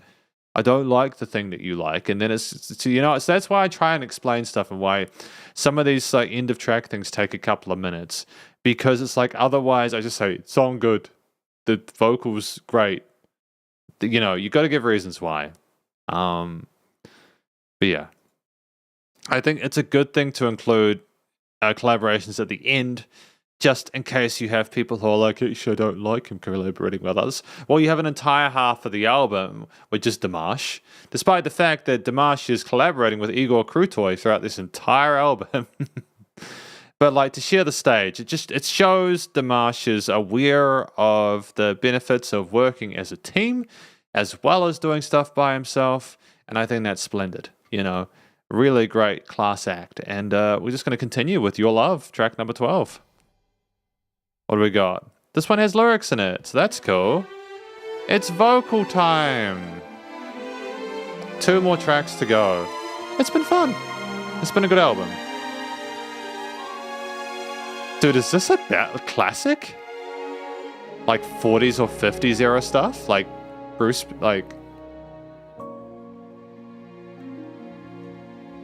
It's kind of like Bing Crosby Sinatra-esque.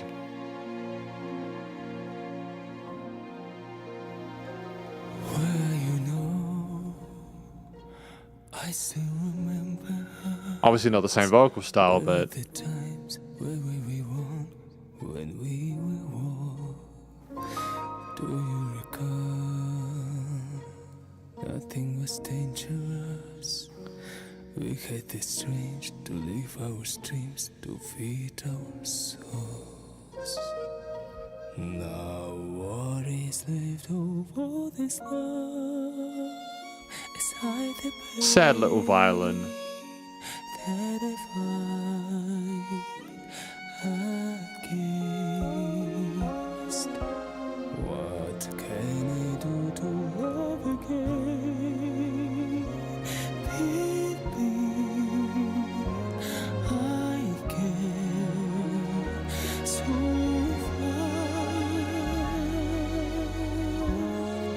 What is that? Wow, wow. I've heard that in songs. I've heard that in songs, but it's very rare.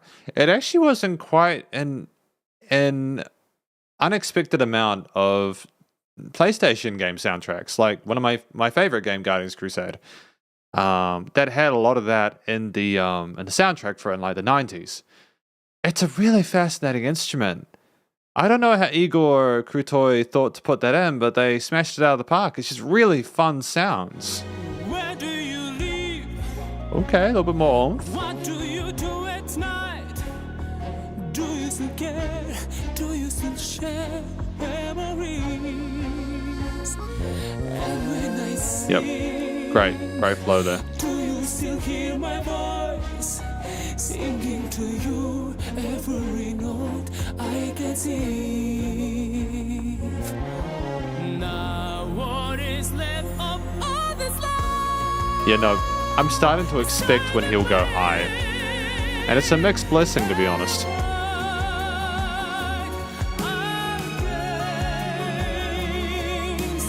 What can I do to love again and live again? How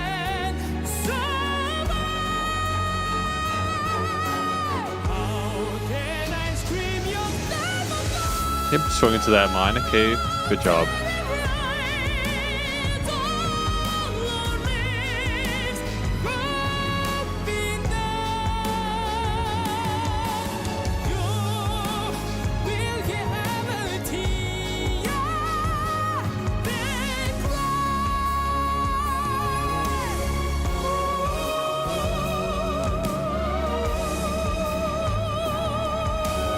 I don't want to interrupt this, but I want to talk. There we go, I managed to sneak in there. How can I scream your name out loud and rewrite all our lives, hoping that you will hear every tear I've been crying? Most of these tracks on this album are love songs. You know, whether they're like the classics or like, you know, there are ones like this where potentially they're not classics. It's more just originals that they've written together. I think part of it is simply because there's a lot of romanticism within the music itself, so talking about something related to love makes a lot of sense. You know what I mean? So I get it thematically.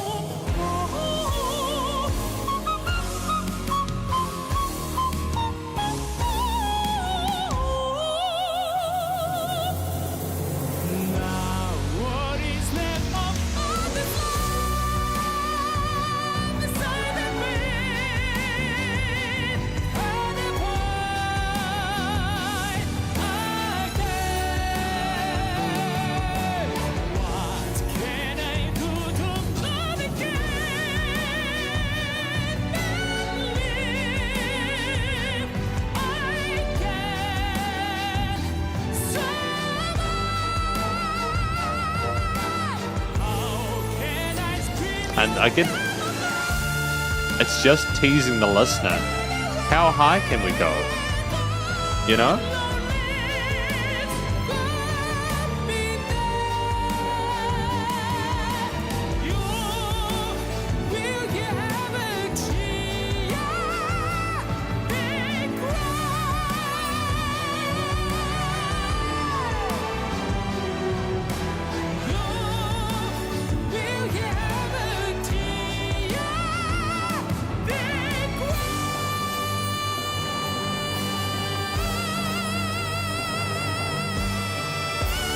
Yeah, okay. It's the big finish we need, that we know and love.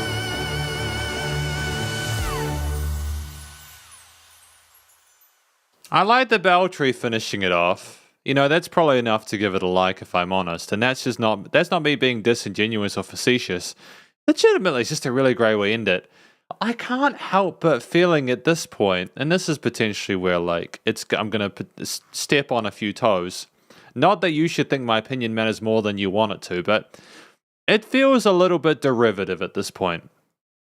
With full respect, simply because I'm familiar now with this album, for us to do the big finish, though sometimes we don't do the big finish, it's more like a stylistic thing with the operatic style to have the big boof at the end, and it's powerful and it's meaningful. I guess I'm going to give it a like. But you know, it's like there's no weak tracks on this album so far, but I don't necessarily know. Even though I understood the language, it's like it's just like it. I want to hear something else from Dimash aside from love songs, and the reason is that I want to know, like an original that's not a love song. I want. Why does he make a song about like? Oh, it sounds so basic. Now I'm gonna stick with it because it's my review. I can do it. And like I'm not here to tell everyone what they want to hear. What if he just wrote a song about like his like his family or like something else? He could do a political song. He could do some power metal. That'd be dope. I reckon his voice would suit power metal really well, dude. It'd be great. It'd be awesome. It'd be cool for him to do like a album of songs that weren't based on love and relationships and missing someone. And I know that it's a very important thing that it sells and that it's commercially successful because everyone can relate to wanting to be loved. But still, I would love to hear something different thematically or lyrically, and I'd love to hear Dimash have a go at something out of the box, more so than what we've heard today. If there's like a criticism like about the lyrics, is that it seems like most, if not all, of these songs are about. I mean, I suppose Ave Maria is an exception, potentially, and Olympico is potentially an exception, although I don't know what Olympico is about. I'm pretty sure I know what Passione is. Maybe Ulysses is about something else as well, to be fair. So maybe I just be careful. But we're going to do the last track anyways. For anyone watching up until this point, thank you for sticking with it. I know these reviews are long, but basically they have to because I have to do the talky talks. Otherwise, it's not fair use. It's the only way I can get away with listening to albums on YouTube. Anyways, last one. Ti amo così. This is the one I accidentally played for track 2, and now I'm playing it for track 13. So I'm glad we finally found out where we were supposed to be, right?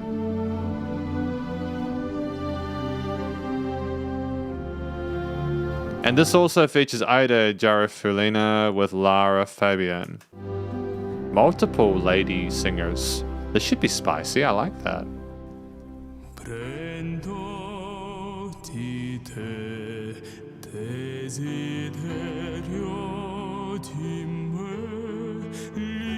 Great piano accompaniment here.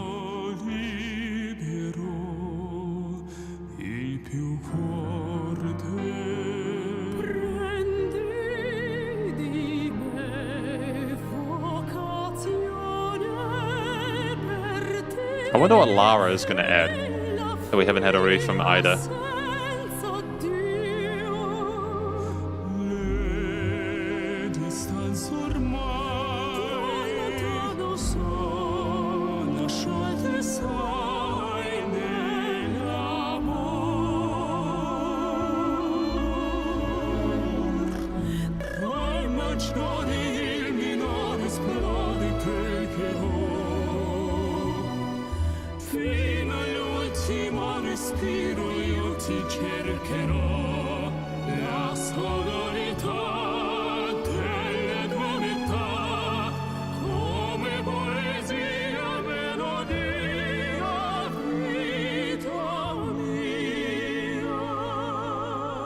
I mean, they're working incredibly well together at this point. They're totally in sync with the notes. The vibrato is even matching each other to a certain extent. The strings, the piano are fantastic as a tonal kind of comparison and a nice thing to pair with. Lara?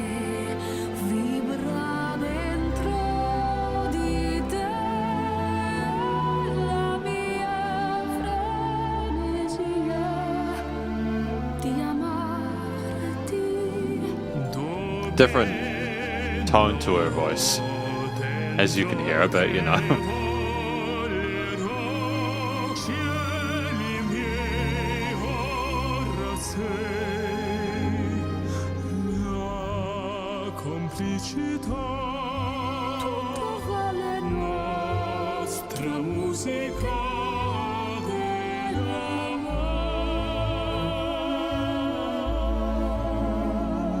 Let's place our bets now. I reckon that all three are going to be together at the same at the end.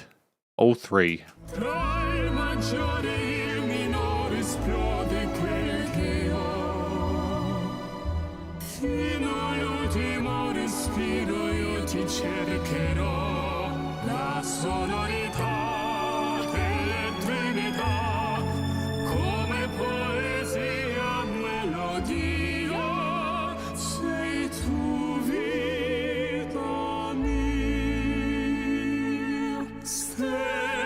There we go.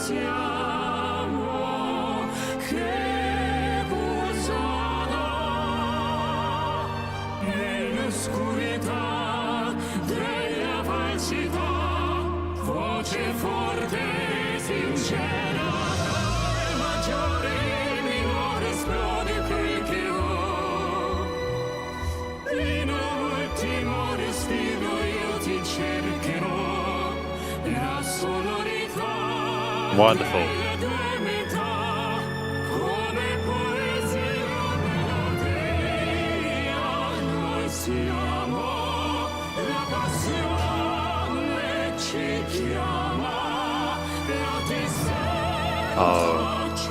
Oh man, big finish.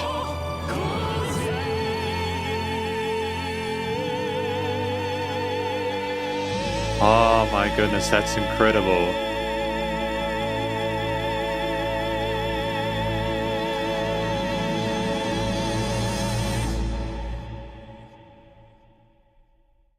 So let's just take a pause to appreciate that. I think that was such a sweet track to leave to the end because it really did not only highlight, Lara Fabian's incredible vocal technique, how that contrasted to Ida's vocal technique.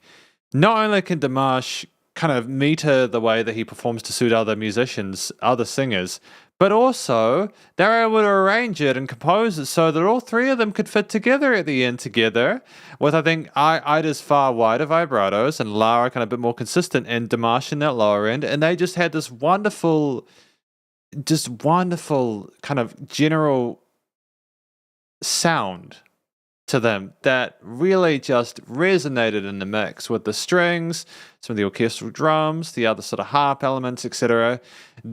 Igor knew to not add any of the kind of EDM-ish kind of like synthetic elements that we had in previous tracks because this needed to be more of an acoustic sort of traditional operatic experience. And we did extraordinarily well. I am blown away by Ti Amo Così. I'm going to heart that. And now I'm going to do the conclusion because now I get to talk about this wonderful album. I personally don't mind how this album review does. It's one of the few times where I've been like, wow, I wonder if we're going to get many people that view this live stream because of the fact that simply it's just such an enjoyable one to kind of listen through. The album is Dimash Qudaibergen and IGORЬ KRUTOЙ, and it's one of the best albums I've heard this year. Especially within this genre. If we just break it down, I think I've spoken about how I think most of the tracks are about love or relationships, and that's kind of par for the course with a lot of music. And I get that it's a kind of a commercial angle, but it's also something that I think Dimash probably likes to sing about, and that's absolutely fine. Ida and Lara as well, when they came in, were fantastic foils vocally. There's no doubt in my mind that everyone here who's listened to this album, or at least part of it, or has heard a single track from Dimash, is aware of the fact that he's a sensational singer.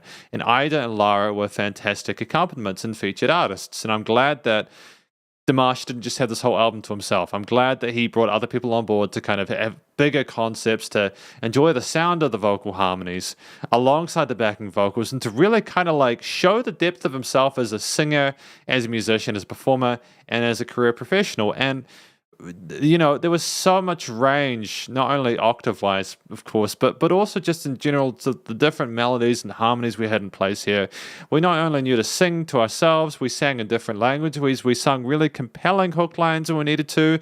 We also were very kind of like, very emotionally involved with it. We would cater the way we sung to suit the mood of the track, and we were almost able to imagine what the song was about, even without understanding the lyrics, what they were about, simply through like being there with Dimash and kind of sticking through it. And it's just so much range there. It's flawless. It's damn near flawless. And I think if anything, the only thing I'd say about the vocals is that not to the fault of Dimash or to anyone else involved. By the time I got to the end of this album, I simply understood the album well enough to be like, right, I've heard the first half, I kind of know what I'm going to get.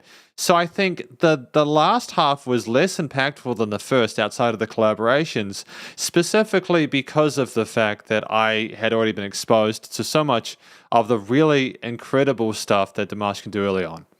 That's the only fault, and it's not really a fault. It's kind of like a cop-out, really. But if we're honest, it's also kind of valid because you get exposed to something incredible, you get exposed again and again and again, and you really have to find a way to keep building. And we did that for the most part. And by no means am I expecting every song to be better than the last. That doesn't make sense because all the tracks need to be good.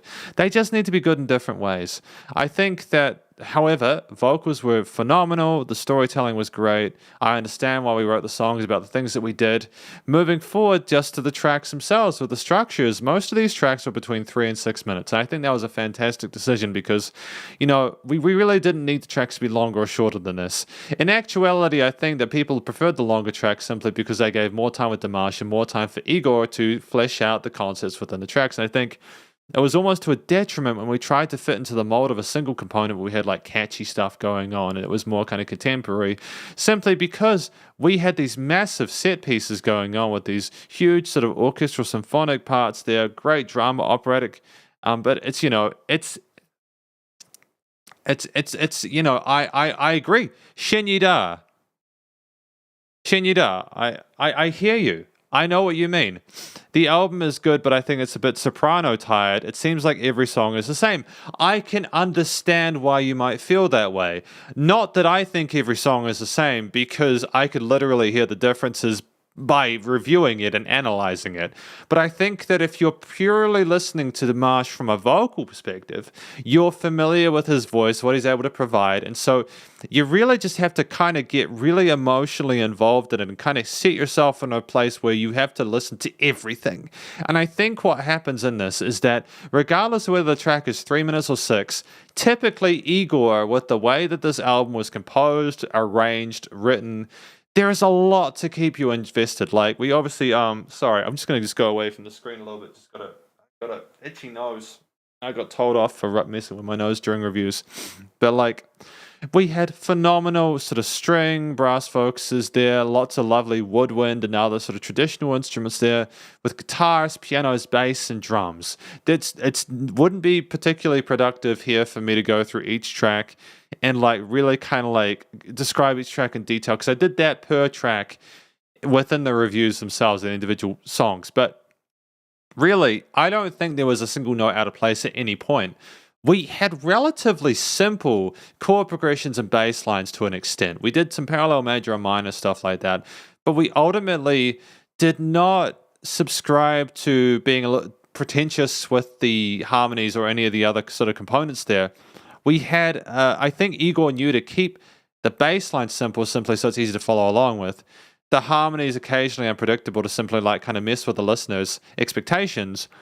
We changed time signatures simply as like maybe part of the classics or the way it was originally written, so that's the way we did it. But also with the originals, we simply knew to kind of like maybe cut a bar short to go into a new thing, add another bar simply so that we could kind of like build up and develop it further. It's just basically trying to like put little pit stops in place to kind of snap the listener out of the mesmerized state they're in listening to what they've had before. Igor was an absolute must within this. I would love to know how this album was written, how they put it together, because it's an absolute masterstroke. I think that personal highlights for me, what was the piano work. I loved how warmly it supported the vocals and how colorful it was, especially with some of the extensions there.